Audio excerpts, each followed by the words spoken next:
తెదేపా రాష్ట్ర ఉపాధ్యక్షుడు మాలేపాటి సుబ్బారాయుడు జన్మదిన వేడుకలు తెదేపా పట్టణ కార్యాలయంలో అభిమానులు, నాయకులు, మహిళలు, నాయకురాలు భారీగా చేరుకొని ఆయనను బొకేలు, సాల్వాలతో సత్కరించి శుభాకాంక్షలు తెలిపారు.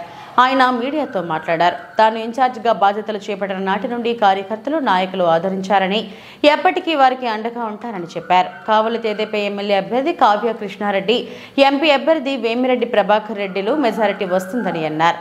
ఆయన వెంట జిల్లా ఉపాధ్యక్షుడు మానవ రవిచంద్ర, హరీష్, మంచాల ప్రసాద్, ఎగురు చంద్రశేఖర్, కాపు మహిళా ఉపాధ్యక్షురాలు కళ్యాణి నాయకులు ఉన్నారు.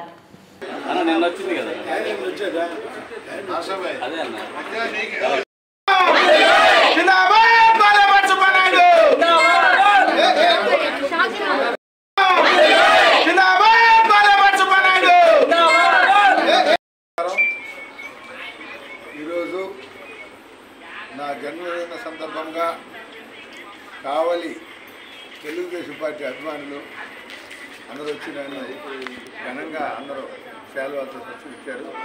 చాలా ఆనందంగా ఉంది. మీ అభిమానాన్ని నేను ఎప్పుడు మరవలేను. నేను కావలికి వచ్చిన రోజు నుంచి మీ అభిమానం ఎట్నే ఉంది.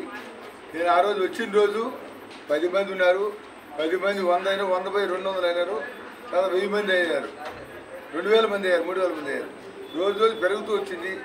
పార్టీలో ఏ ఇబ్బంది వచ్చి నేనున్నాను, మీకు ధైర్యంగా ఉండాలని భరోసా ఇచ్చాను. అదే ప్రతి కార్యకర్తను కాపాడుకున్నాను.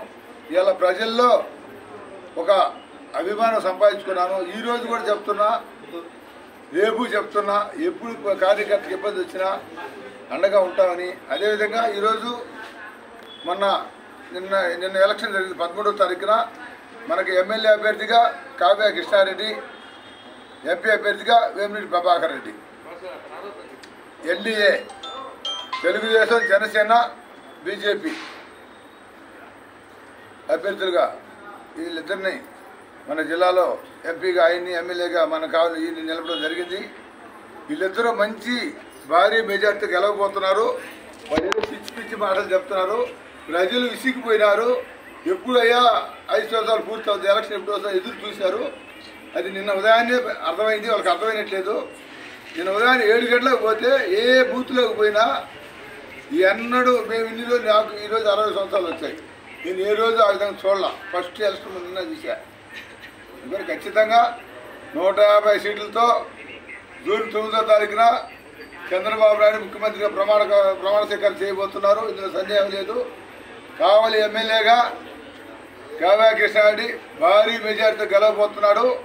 అదేవిధంగా మన నెల్లూరు ఎంపీ అభ్యర్థి వేమిరెడ్డి ప్రభాకర్ రెడ్డి గారు కూడా భారీ మెజార్టీతో గెలవబోతున్నారు. ఇందులో సందేహమే లేదు.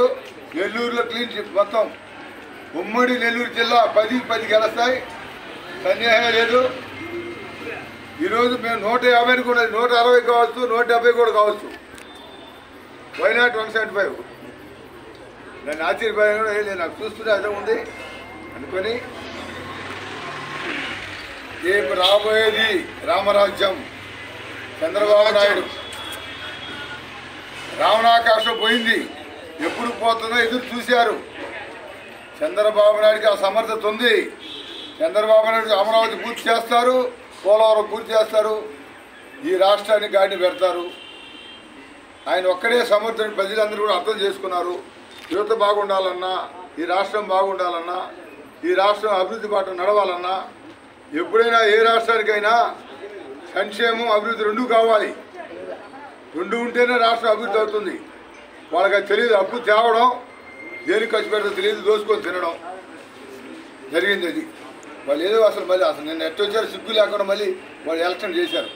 నిజంగా వాళ్ళకి సిగ్గు శరం ఉంటే ఎక్కడ చూసినా దోపిడీ. ఎక్కడ చెరువులో గ్రావులు పథకనిచ్చారు, ఏ చెరువులో మట్టి పథకనిచ్చారు, ఎక్కడ పొలాల్లో గ్రావులు ఉండిచ్చారు, ఎక్కడ ఇసుక ఉండింది, సంవత్సరం నుంచి కలిపి అమ్మారు. ఇలా జగనన్న కాలనీ అన్నారు.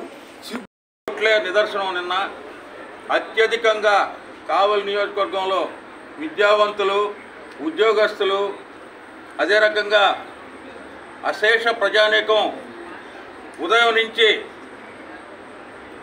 నుంచి రాత్రి ఎలక్షన్ పోలింగ్ బూత్ ముగిసేదాకా ఎంత రాత్రి అయినా సరే వారు ఓటు వేసి ఈ ప్రభుత్వ వ్యతిరేకతని చాటి చెప్పడం జరుగుతూ ఉంది. మన నెల్లూరు పార్లమెంట్ అభ్యర్థిగా వేమిరెడ్డి ప్రభాకర్ రెడ్డి గారు, అదే మన జనసేన తెలుగుదేశం బీజేపీ ఉమ్మడి అభ్యర్థి శ్రీ వేమిరెడ్డి ప్రభాకర్ రెడ్డి గారు, అదేవిధంగా కావలి శాసనసభ నియోజకవర్గ తెలుగుదేశం బీజేపీ జనసేన ఉమ్మడి అభ్యర్థి శ్రీ కావ్య కృష్ణారెడ్డి గారు విజయ దుందుబి మోగించబోతున్నారు. వారి ఇరువురికి ఇప్పుడే నేను అడ్వాన్స్ కంగ్రాచులేషన్స్ చెప్తున్నాను. అదేవిధంగా రాష్ట్ర ముఖ్యమంత్రిగా జూన్ 9వ తారీఖు అనుకుంటా చంద్రబాబు నాయుడు గారు ముఖ్యమంత్రిగా ప్రమాణ స్వీకారం చేయబోతున్నారు. ప్రజల ఆశీర్వచనం ఈ కూటమికి ఉందని తెలియజేస్తూ యావత్ ప్రజానీకానికి నా ధన్యవాదాలు తెలియజేస్తూ సెలవు తీసుకుంటాను.